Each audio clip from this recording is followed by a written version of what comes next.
鑽石其實係由碳元素組成嘅，碳元素喺地球上好常見，好似鉛筆芯裏嘅石墨。活性炭嘅主要成分都係碳元素，鑽石係碳元素喺高溫高壓條件下形成嘅，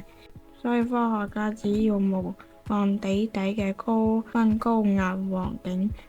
就可以喺機器入邊種出鑽石，比較簡單啲。但黃金唔一樣，佢唔係地球土生土長嘅，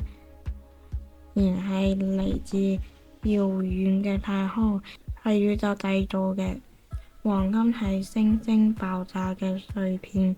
係宇宙送俾地球嘅限量版禮物。要煉出黃金，要靠宇宙中激烈嘅事件，兩粒中子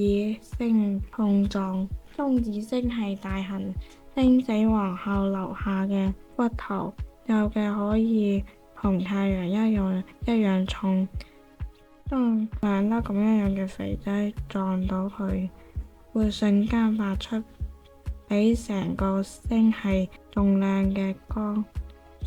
綻放出天動地嘅宇宙煙花。喺超高嘅溫度同壓力下，金同埋鈉呢啲重元素就被炸咗出嚟，